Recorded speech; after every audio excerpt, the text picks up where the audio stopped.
पप्पू यादव को लेकर जो मामला चल रहा है, नीट छात्रा की मामला लगातार वो उठा रहे हैं, ये भी एक वजह रही है कि आज भी टल जाए उनका बिल। कुछ कहीं ना कहीं कोई साजिश जरूर है कि कोई अगर राजनीतिक बंदी यहाँ आता है तो या तो कुछ कि 7 बार धमकियां दे दी गई, उसके बाद भी अभी तक पता नहीं चला। तो हमारे देश की आईटी सेल क्या कर रही है, विजिलेंस क्या कर रहे हैं? गृह मंत्री कह रहे हैं यहाँ तो परिंदे भी पर नहीं मार सकते हैं। पर नहीं मान सकता है, बल्कि पूरा का पूरा परिंदा घुस गया है। कि अभी एक डीजीपी साहब ने नंबर रिलीज किया है सोशल मीडिया पर कि अगर कोई दिक्कत आप हो तो इस नंबर पे कॉल करें। मैं कॉल लगाऊं, वो कॉल आज तक कोई नहीं उठाया और न कोई उठाएगा। देख लीजिए बीजी क्यों बता रहे हैं? ये सालों 24 आवर्स आप कर लीजिए, ये बीजी मिलेगा आपको। कमलनाथ चौधरी जी, गृह मंत्री को बहुत अनुभव लॉ एंड ऑर्डर का नहीं है, ठीक है। अभी तो नया बन के आए हैं वो, जो मर्जी बोले जा रहे हैं, वो जो मर्जी किए जा रहे हैं, काम कहीं नहीं हो रहा है। जस्टिस से सुप्रीम कोर्ट के 18 करोड़ रुपया उनके यहाँ जला हुआ मिला। क्या हुआ, हम पे FIR हुआ क्या? तो जब सुप्रीम कोर्ट नहीं रहेगा, हाई कोर्ट नहीं रहेगा, सिविल कोर्ट नहीं रहेगा, तो क्या केवल पॉलिटिशियन ही रहेंगे, सत्ता को चला पाएंगे? सबसे बड़ी बात है कि सीबीआई जांच एक फॉर्मेलिटी है और लोगों के आंख पे एक पर्दा लगा दिया गया है कि सीबीआई जांच करेगी तो निष्पक्ष जांच हो जाएगा।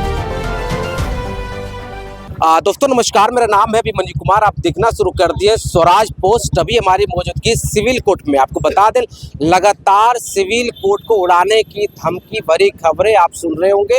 आपको बता दें, आज भी सिविल कोर्ट को उड़ाने की धमकी मिली, कल भी। आखिर इसके पीछे कारण क्या है, क्या वजह है? अब तक बिहार पुलिस, बिहार गृह मंत्रालय क्यों नहीं खोज पा रही है? आखिर कहाँ से ये मेल आ रहा है? आखिर कौन है इसके पीछे जो सिविल कोर्ट में बार बार डिस्टर्ब किया जा रहा है? आपको बता दें, यहाँ पर कई वकील हैं जिनसे हम बातचीत करेंगे। आखिर क्या वजह है, क्या वजह है बार बार जो धमकी दिया जा रहा है उड़ाने की? सबसे बड़ी बात मैं आपको कह दूं कि 7 बार इसके उड़ाने की धमकी मिली और एक बार कुछ दिन पहले, 10 दिन पहले एक आदमी पिस्टल लेकर के, गोली लेके घुस जाता है। वहां पे जो है हमारे जो पुलिस ऑफिसर हैं वो पकड़ लेते हैं। तो बताइए कि 7 बार धमकियां दे दी गई, उसके बाद भी अभी तक पता नहीं चला। तो हमारे देश की आईटी सेल क्या कर रही है, विजिलेंस क्या कर रहे हैं, और आप बताइए कि हमारी सीबीआई क्या कर रही है? इनके पर 2 करोड़ रुपया का जो खर्च हो रहा है, और आज जब हमारे अधिवक्ता असुरक्षित हैं, उनको सुरक्षा नहीं मिल रही है, हमारे जजों को सुरक्षा नहीं मिल रहा है, तो कॉमन पर्सन को क्या होगा? क्या ये लोग वेट कर रहे हैं कि जब 500 अधिवक्ता सचमुच के मर जाएंगे, भेड़िया आया और सचमुच का जब घटना घट जाएगी और ऐसी स्थिति में लोग श्रद्धांजलि सभा करने आएंगे? तो मैं बता देना चाहता हूं कि जब किसी बड़े मंत्री का कोई घटना ऐसे आईटी सेल से आता है तो 24 घंटे के अंदर पता चल जाता है कि कहां से ये मेल आया है। गृह मंत्री कह रहे हैं यहाँ तो परिंदे भी पर नहीं मार सकते हैं। तो गृह मंत्री को तो अभी आया था कुछ दिन पहले आईटी सेल से धमकी, तो उनको तो पकड़ा गया 24 घंटे के अंदर से। कहां से आया था? तो पर नहीं मान सकता है, बल्कि पूरा का पूरा परिंदा घुस गया है। और कब बम फटेगा और कब हजारों लोग अधिवक्ताओं की जान जाएगी? इसलिए मैं बता देना चाहता हूं कि ये तीनों जो संस्थाएं हैं, सीबीआई, विजिलेंस, क्यों नहीं जांच कर पा रही है, क्यों पकड़ नहीं पा रही है? और क्यों बिहार के जो गृह मंत्रालय का जो इंटेलिजेंस है, क्या ये बहुत कमजोर है? क्या वो सही से वर्क नहीं कर पा रही है? नहीं, हमारा इंटेलिजेंस कैसे कमजोर हो सकता है? अगर कमजोर होता तो अभी कई जगह जो बड़े बड़े धमकी आती है, मिनिस्टर्स को आते हैं, तब हम पकड़ लेते हैं। तो मैं आपको बता दूं कि हो सकता है कि आने वाले समय में कोई बड़ी घटना घट जाए, इसलिए तो इसका जो है जो ब्लेम किस पे आएगा, किसकी जो छवि धूमिल होगी? हमारे नीतीश कुमार जी हैं, वो अच्छे हैं और एक अच्छे राजनीतिक हैं, ये क्यों नहीं इस पे ध्यान दे रहे हैं? जब घटना घट जाएगी तब उनके क्या कहेंगे? देखिए, सबसे बड़ी बात तो ये है, ये सोचना चाहिए हम लोग को कि जो बार बार कोर्ट को धमकी मिल रही है, सर्वोच्च स्थान है हम लोग भारत में, 6 बार हो गया है, 7वीं बार हुआ है, तो 7 बार हो चुका धमकी हम लोग का। सर्वोच्च स्थान हम लोग का है। ये एक मामूली MLA टाइप के आदमी को एक धमकी मिलती है तो सेकंड डे पुलिस रिकवर कर लेती है। वो आदमी कौन है, कहाँ उठा लेते हैं उसको, गुण हाथ से तोड़ दिया जाता है उसका। यहाँ न्यायालय उड़ाने की बात चल रही है, लेकिन क्यों जांच आज तक नहीं हुआ? सबसे बड़ी बात यह कि मिडिल क्लास वाले जो टैक्स पे कर रहे हैं, उनके टैक्स से साइबर थाने के अधिकारियों को सैलरी जा रही है। क्या कर रहे हैं वहां बैठ के वो लोग? साइबर थाना कोतवाली में बनाया गया है, लाखों रुपया, करोड़ों रुपया खर्च हो रहा है हर महीने उस पर। क्यों, क्या कर रहे हैं वो लोग बैठ के आखिर वहां पर? आप सोचिए, आप एक अगर मान लीजिए अपने केस को लेकर यहाँ पे आ रहे हैं समस्तीपुर, भागलपुर से, यहाँ एक कोर्ट बंद हो जा रहा है, तो इस ठंडी के मौसम में वापस जाना पड़ रहा है उनको। कितनी परेशानी हो रही है? 6,42,000 केसेस कहीं पेंडिंग हमारे सिविल कोर्ट में यहाँ पर है, और केस पेंडिंग हो जा रहा है। एक जज पे भार बढ़ते जा रहा है और इस तरह कोर्ट को एडजर्न कर दिया जा रहा है बार बार। तो ये अगर कोई अधिवक्ता करे तो अलग बात है, कंडोलेंस हो गया, रेफरेंस हो गया, हम लोग करते रहते हैं, लेकिन बम से उड़ाने की धमकी मिल रही है और फिर भी अगर हमारे सर्वोच्च अधिकारी इस पर कोई ध्यान नहीं दे रहे हैं, हमारे सीनियर एसपी कोई अगर एक्टिव नहीं हो रहे हैं, साइबर सेल बैठा हुआ है, तो क्या एक सवाल खड़ा हो रहा है। लेकिन गृह मंत्री बार बार कहते हैं कि हमारे राज्य में पर भी परिंदा नहीं मार सकते हैं, इतनी बड़ी धमकी मिल रही है।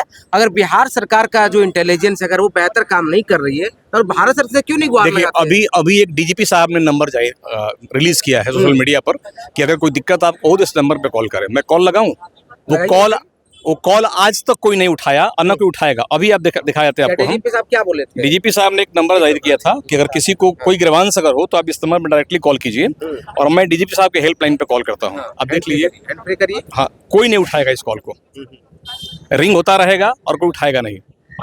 देख लीजिए, बीजी क्यों बता रहे हैं? ये सालों नहीं 24 आवर्स आप कर लीजिए, ये बिजी मिलेगा आपको। तो सिर्फ एक नाटक चल रहा है ये, ताकि पब्लिक की आंख में धूल झोंक सके। हम देख लिए, ऐसा नहीं कि हम उनको बोले थे कि आप बिजी कर लीजिए इसको।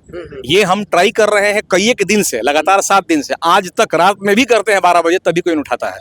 हमेशा बिजी टोन मिलता है वो। लेकिन एक तरफ एक तबका ये कह रहे हैं कि पप्पू यादव को लेकर जो मामला चल रहा है, नीट छात्रा की मामला लगातार वो उठा रहे हैं, ये भी एक वजह रही है कि आज भी टल जाए उनका बिल, ये भी एक वजह है क्या? नहीं, न्यायालय के लिए पप्पू यादव या नीट छात्रा का कोई महत्व नहीं रखता, न्यायालय के लिए महत्व नहीं रखता, आम आदमी के लिए तो नहीं रखता है, लेकिन बिल्कुल। बम से उड़ाने की धमकी अगर दे नहीं दिया जाए नहीं तो नहीं नहीं, इस पे हम एग्री नहीं है। पप्पू यादव की तरह बहुत नेता यहाँ पे आते रहते हैं, न्यायालय उसके लिए बंद नहीं होगा। लेकिन कुछ कहीं ना कहीं कोई साजिश जरूर है कि कोई अगर राजनीतिक बंदी यहाँ आता है तो या तो कुछ काम हो जाता है और न्यायालय बंद कर दिया जाता है वो। अब कारण क्या है भगवान जाने, लेकिन कहीं ना कहीं पॉलिटिक्स हम पर हावी हो रहा है, अधिवक्ताओं पर भी हावी हो रहा है और बेंच पर भी हावी हो रहा है वो। और ये पॉलिटिकल ग्रिप में ही आके इतने डिस्टर्बेंस हो रहे हैं। नतीजा ये हो रहा है कि पूरा जनमानस जो है, गृह मंत्री को क्या कहना चाहेंगे आप? नहीं, सम्राट चौधरी जी गृह मंत्री को बहुत अनुभव लॉ एंड ऑर्डर का नहीं है। ठीक है, अभी तो नया नया बन के आए हैं वो, जो मर्जी बोले जा रहे हैं वो, जो मर्जी किए जा रहे हैं, काम कहीं नहीं हो रहा है। चाहे वो नल जल योजना हो, चाहे ग्रामीण सड़क की बात हो, चाहे वो लॉ एंड ऑर्डर की बात हो। सुरक्षा के लिहाज से सबसे बड़ा सवाल तो ये है ना कि पटना राजधानी में सिविल कोर्ट है और इसको उड़ाने की धमकी मिल जा रही है और कोर्ट बंद हो जा रहा है। चलिए, कुछ दिन पहले आपने देखा होगा कि दिन दहाड़े पटना में एक आदमी को भूंज दिया गया। कहाँ है वो अपराधी? अभी फरार है आज तक। आज भी चाकू मार दिया गया। प्रतिदिन नेचुरली आबादी काफी अधिक हमारी है, पटना एक बड़ा शहर है, क्राइम तो होना लाजिमी है यहाँ पर, लेकिन जो भी क्राइम यहाँ पर हो रहे हैं वो पकड़े नहीं जा रहे हैं, पकड़े जा रहे हैं कोई और। एक्चुअल एक्यूज जो है वो वहां से भाग जा रहा है, चाहे वो शराब का नियम हो, चाहे वो मर्डर का हो, जो भी हो रहा है, तो क्रिमिनल्स यहाँ बेखौफ घूम रहे हैं। आप एक वकील हैं, नीट छात्रा मामला को जिस तरीके से आप बिहार से आप चला गया, सीबीआई के पास चला गया, एसआईटी गठन किया गया, एसआईटी उसकी जांच नहीं कर पाई, ये सवाल लोगों के मन में चल रहे हैं। सबसे बड़ी बात है कि सीबीआई जांच एक फॉर्मेलिटी है और लोगों के आंख पे एक पर्दा लगा दिया गया है कि सीबीआई जांच करेगी तो निष्पक्ष जांच हो जाएगा। सीबीआई जांच की चार्जशीट लालू यादव के केस में क्या हुआ? उनका इलेक्शन नहीं लड़े, तेजस्वी यादव चुनाव लड़े, नेता बन गए, प्रतिपक्ष नेता रहे, उप मुख्यमंत्री बन गए, वो सिर्फ सीबीआई के एक्यूज रहे हैं वो। तो ऐसे कई मामले सीबीआई के चल रहे नेताओं के खिलाफ में। सिंह हत्याकांड में भी बरी हो गए। अभी हमारे एक जस्टिस थे सुप्रीम कोर्ट के, 18 करोड़ रुपया उनके यहाँ जला हुआ मिला। क्या हुआ? उन पर एफआईआर हुआ क्या? कोई एफआईआर नहीं हुआ। अच्छा, जज ही भ्रष्टाचार करते हैं। आप सुप्रीम कोर्ट का नहीं देखे थे क्या? वर्मा जी का केस 18 करोड़। नहीं, हम ये नहीं कहते कि उनके यहाँ न्याय किए थे, उनके यहाँ से मिला, मैं भी कोई रख दिया उनके घर में, लेकिन एफआईआर तक नहीं हुआ, अननोन भी एफआईआर नहीं हुआ। और वही नहीं, हमारे जस्टिस लोया की हत्या कर दी गई, कोई एफआईआर उस पर नहीं हुआ, जांच अब खुल रहा है उसका। तो यहाँ तो न्यायाधीश सुरक्षित नहीं है। आप कुछ दिन पहले देखा धनबाद में एक जज साहब को मॉर्निंग वॉक में गाड़ी धक्का मारा, मर गए।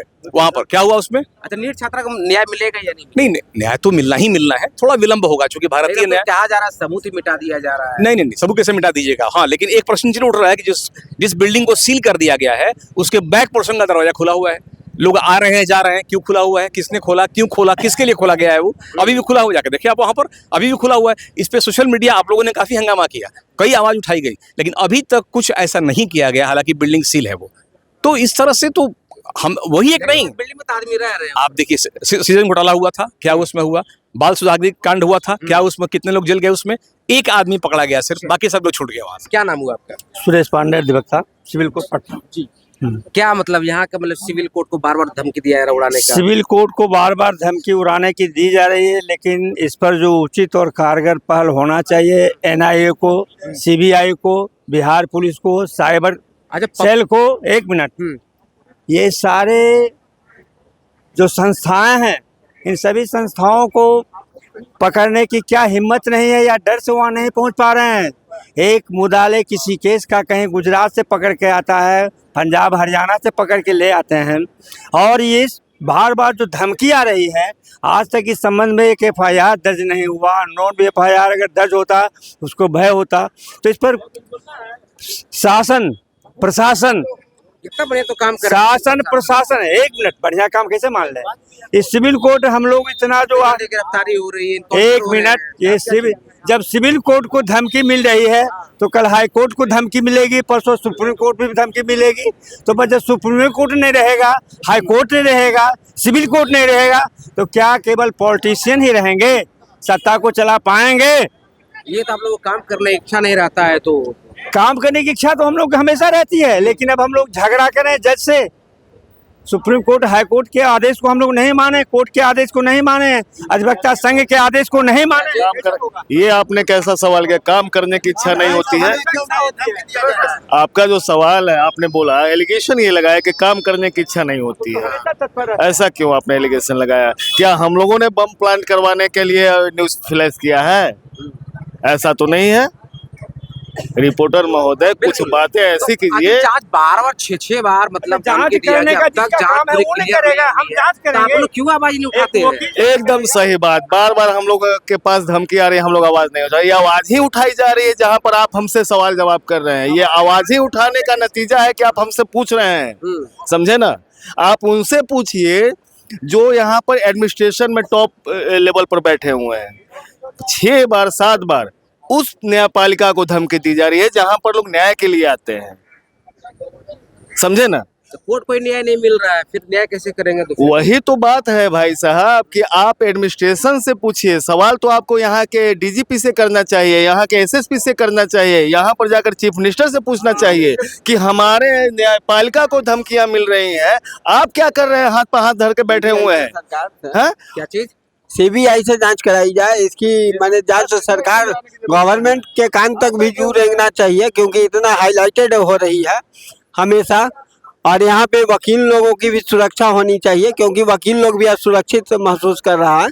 तो देखिए, हम बातचीत कर रहे थे यहाँ पर, आपको बता दें सिविल कोर्ट को उड़ाने की धमकी दी जा रही है लगातार।